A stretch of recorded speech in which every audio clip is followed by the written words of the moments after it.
Allahu Akbar. Bismillahirrahmanirrahim. Alhamdulillah Rabbil Alamin. Assalamualaikum warahmatullahi wabarakatuh. Isang mapagpalayang araw po sa atin lahat, mga kaibigan.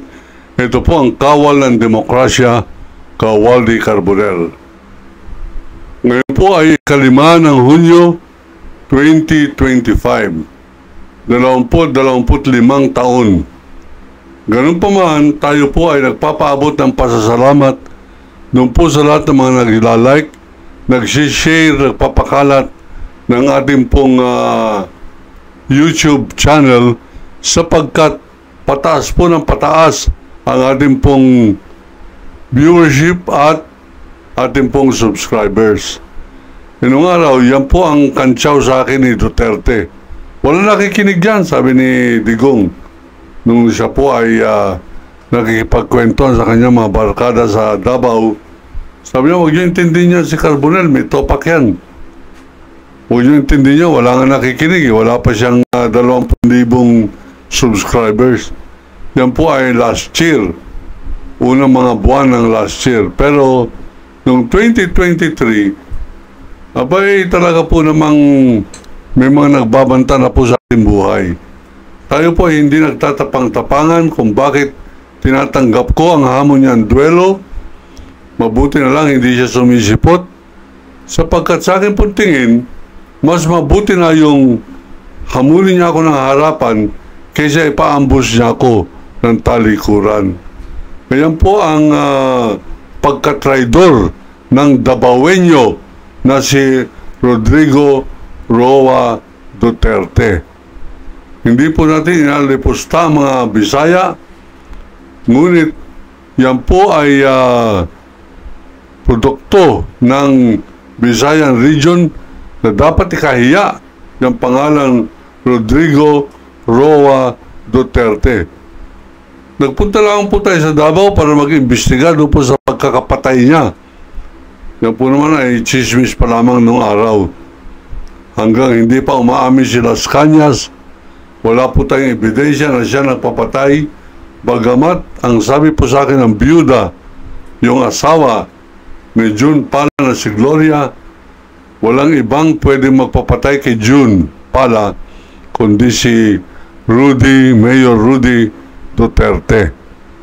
Ako po naman, nung nag-iimbestiga tayo, hindi ko po, wala po tayong bias, hindi ko po pinapakinggan yung chismis. Inimbestiga ko at ako po ay na-interview ko yung kanyang dating driver na nagkanulo sa kanya, ng pangalan ay si Jimmy Proscio. Na-imbestiga ko yung kanyang kapitbahay na ang pangalan po ay Ginoong Alejo, kung saan sila ay nag-tong-its bago po siya inambus pauwi ng kanyang bahay. Sa galit po ni Duterte, bakit natutumbok ko yung mga vital witnesses? Abay, meron po siyang TV program, Gikan sa Masa para sa Masa. On the air, hinamon po tayo ng duelo. Alam ko naman, anytime papapatay niya ako sa Davao. Sa akin tingin, regalo yun.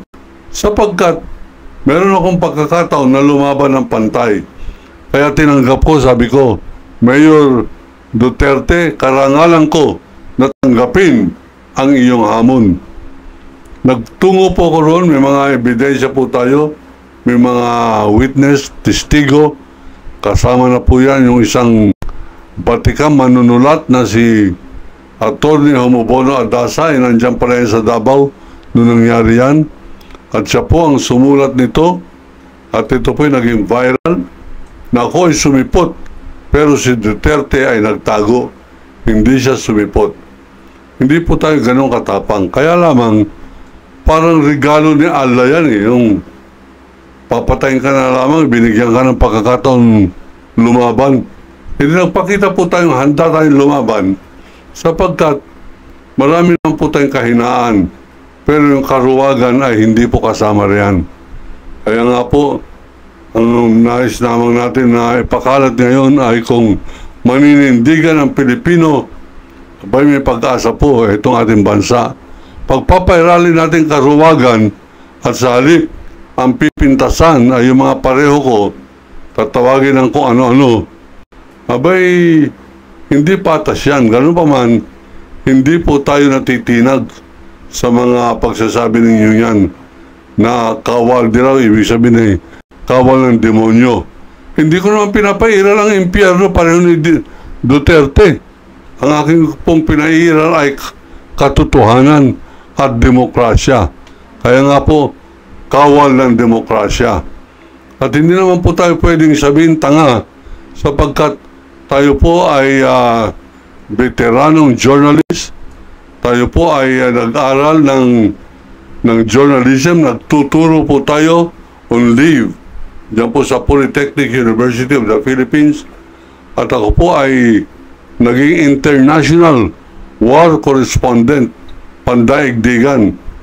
Nung nagkaroon po ng giyera sa Baghdad, ito po ang aking ebidensya na ako ang kaisa-isang Pilipinong nandun sa Baghdad. At doon po ko sa hanay ng mga Iraqi kung saan yung po ang binobomba.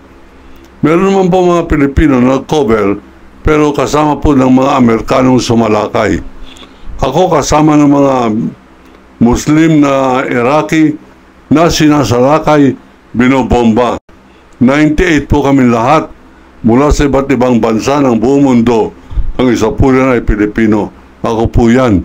Nag-produce po ako ng isang documentary film, ang pamagat, Nobody Wins in War. Abay, kinilala po ito sa maraming lugar sa daigdig. Kasama na po rin ang Athens, Greece, France, at saka Korea. Ito po yan. DVD nga lang. At medyo ubos na po ang supply. Ito po, ebidensya na tayo po ay international war correspondent. Kaya nga po, meron po tayong may papagmalaking network sa buong mundo ng mga international war correspondent na ngayon ay journalist sa Beijing, journalist sa Netherlands, journalist sa iba't ibang lugar ng mundo. May kasama po ang isang Pilipino riyan at ako po yun. At tayo po ay hindi lamang basta commentator sa radio, sa DWIZ, sa DWBL, DZME noong panahon ni Marcos, DZEC nung bago po mag-EDSA Revolution, at tayo naging bahagi ng EDSA Revolution, isang naging major speakers ng EDSA Revolution sa harap po ng krami. Ako po yung nagwawagayway ng bandera ng Pilipinas sa unang araw ng EDSA Revolution. Yung pong jeep na puti, na top-down, na ginawang altar ng mga pare sa kanilang unang misa dyan po sa EDSA, akin po yan. At yan po ay ang aking sinakyan, at yan po ay nandyan sa mga aklat, nasa mga historical photos. At ako po ay naging author po ng libro. Ito pong aklat na ito, A Country Run Like Hell. Ako po ang author nito, hindi po ako yung picture. Ang picture po ng author ay nasa likod. Medyo pogi-pogi ng konti kaysa po dun sa picture ng cover. Hindi po naman tayo nahihiya na sabihin niya na medyo pogi po tayo, mas pogi tayo kaysa dito sa nakalitrato na ito na mukhang demonyo. Alam na ninyo kung sino ito. Ganun pa man, ito pong aklat na ito ay pinagbawal ni Duterte na mag-circulate. Meron isang bookstore na popular na nung ito po ay in-offer ng aking pong staff. Ang sabi niya, pinagbabawal po yan. Meron po nagsabi sa amin na huwag ibenta yan.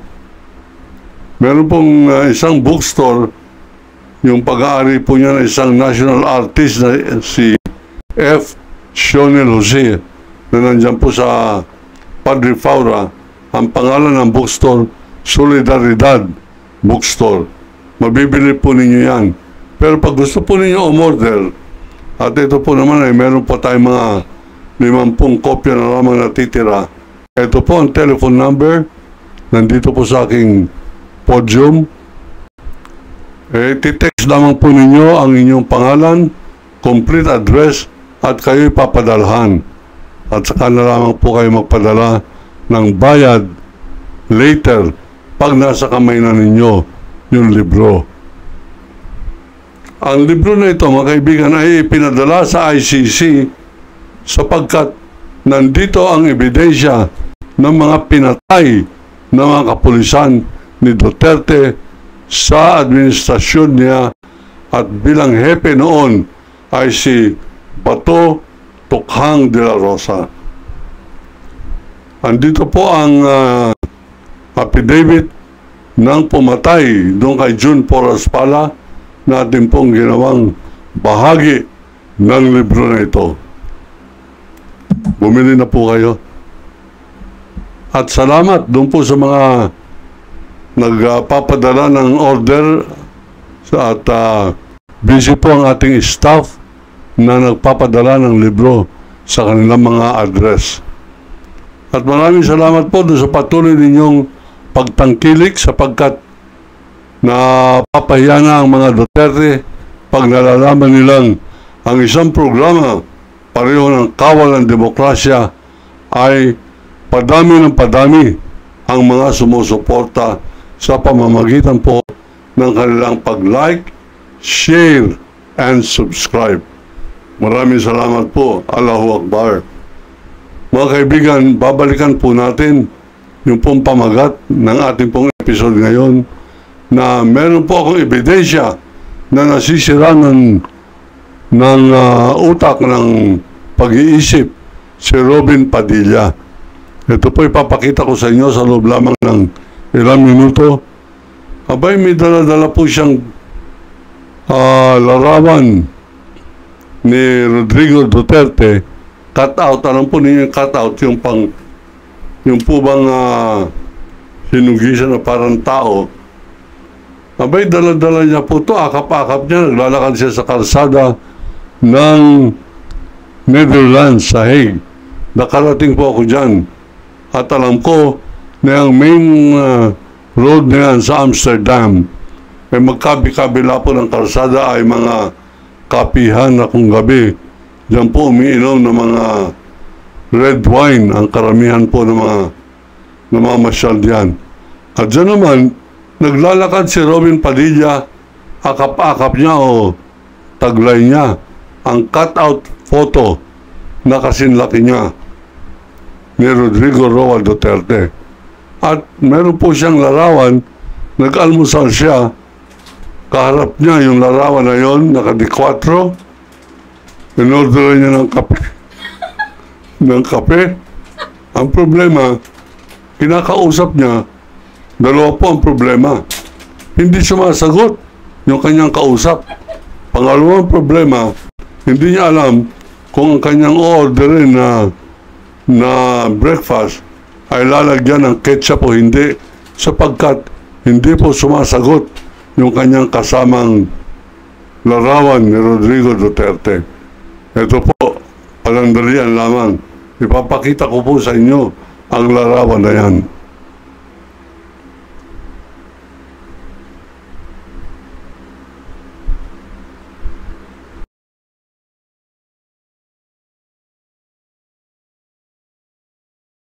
Okay, tayo po nagbabalik. Meron po akong balak dito kay Robin Padilla.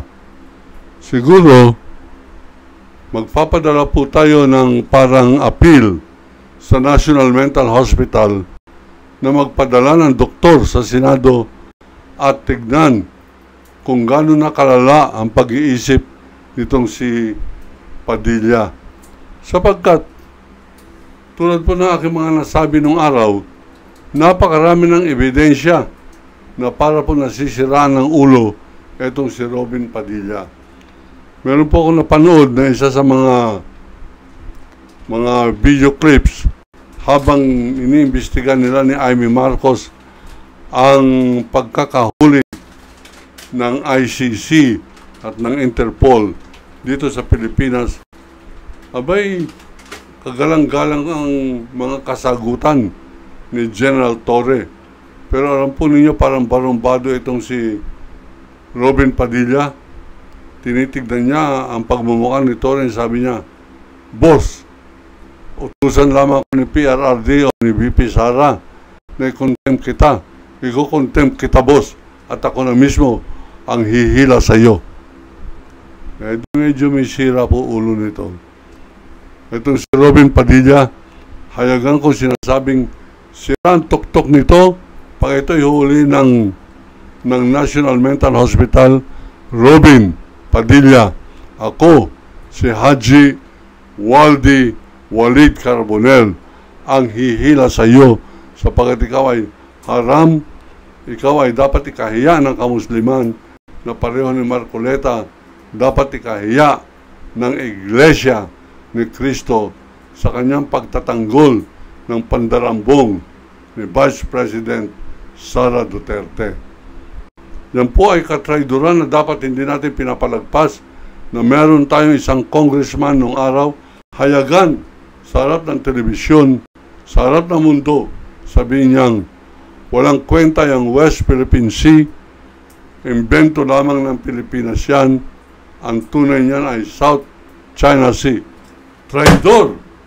Yan ay dapat hindi natin pinapalagpas. Sapagkat, pagka mayroong pangyayaring katraidoran na nagaganap sa ating harapan o sa ating kaalaman at tayo ay hindi kikibo para po natin binibigyan ng bendisyon, para natin sinasabing tama yan, magpatuloy ka, Marcoleta,